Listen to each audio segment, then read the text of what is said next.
On se retrouve aujourd'hui pour une nouvelle vidéo, pour un nouveau room tour. Cette fois-ci, celle que je kiffe le plus, c'est-à-dire la vidéo room tour du salon. Mais avant de vous montrer le résultat, on va faire un petit saut dans le passé.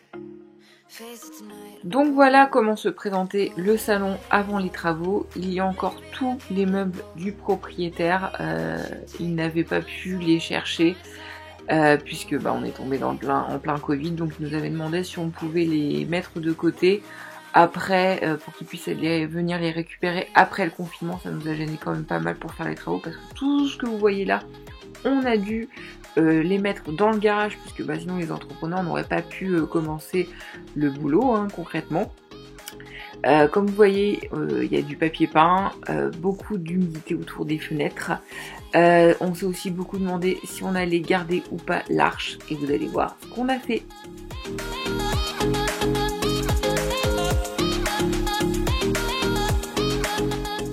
C'est parti pour l'après. Je l'aime vraiment beaucoup. Je dirais presque que c'est ma pièce préférée de la maison, en sachant quand même qu'on a entre le salon et le séjour, on a 25 mètres carrés.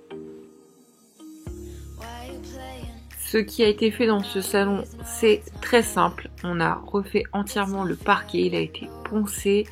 On a mis un vernis mat et plus clair pour qu'il soit un peu plus tendance, plus moderne on va dire. Mais il était en parfait état, donc hors de question de le recouvrir par un parquet ou autre.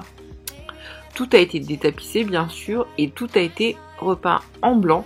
On a juste remis sur le grand mur, je crois que c'est le plus grand mur de la pièce où il y a le canapé. On a tapissé ce mur là et on en a fait un cadre en fait. Je voulais un encadrement avec ce magnifique papier peint art déco que j'ai fait encadrer en fait avec des moulures toutes simples. Et toute la spécificité de cette pièce réside en fait dans sa déco. J'ai vraiment marié l'ancien avec le nouveau. Je suis une fan de vintage, plus précisément du style Louis XV, tout ce qui est doré, miroir, style baroque, rococo, rocaille. Donc j'ai accessoirisé avec ma cheminée que j'avais avant, un joli meuble télé moderne, le canapé, une table basse effet marbre. Pareil pour le côté salle à manger où on a mis cette grande table pour le repas hyper convivial qui fait 2 mètres pour 6 personnes qui vient de chez Maison du Monde, mais je vous mettrai de toute façon tous les liens des produits cités en barre d'infos. Avec des chaises que j'ai mixées, c'est les premiers prix Maison du Monde, elles sont très bien. On a aussi changé les fenêtres.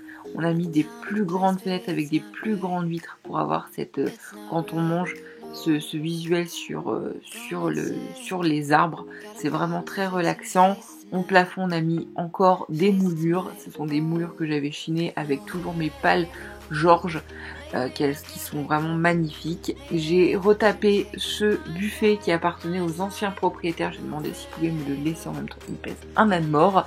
Le marbre, c'est du vrai marbre, du marbre de Pierre Tombal. Je l'ai poncé, repeint en blanc. J'ai redoré les petites poignées. Il est vraiment magnifique sur lequel j'ai posé mes miroirs. J'avais vraiment cette idée-là de base quand on a emménagé. Et sur le côté, j'ai mis ces étagères Ikea, je ne sais plus la gamme précise, ça fait un peu campagne chic pour y mettre toute la déco, etc. Et vous voyez, on a quand même une belle pièce, très lumineuse, avec une belle hauteur sous plafond, puisqu'on a quasiment 3 mètres. Et comme vous pouvez le voir, on a gardé l'arche. Ça a été vraiment terrible, un combat de coq entre Romain et moi, mais on a préféré la garder. Donc comme je vous l'ai dit, on a changé toutes les fenêtres de la maison ainsi que les volets, donc c'est du solaire. Je vous montre ce que ça fait quand on éteint la lumière avec cette pale. Ça fait un motif de fleurs au plafond, c'est vraiment beau le soir. Et cette fameuse arche dont je vous parlais, que moi ça a été comme le carreau de ciment dans l'entrée, un coup de cœur, je voulais vraiment pas m'en séparer. En fait c'était la séparation entre le salon et une ancienne chambre. et les anciens propriétaires ont décidé d'ouvrir, ce qui est une bonne idée.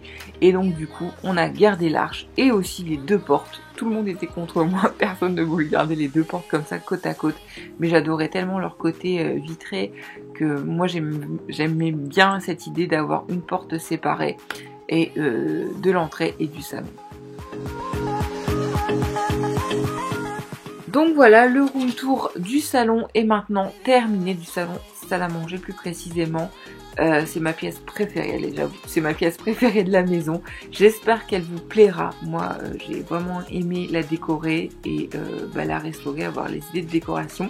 Je vous donne rendez-vous la semaine prochaine pour la suite du room tour à la même heure. En principe, ce sont les chambres d'enfants.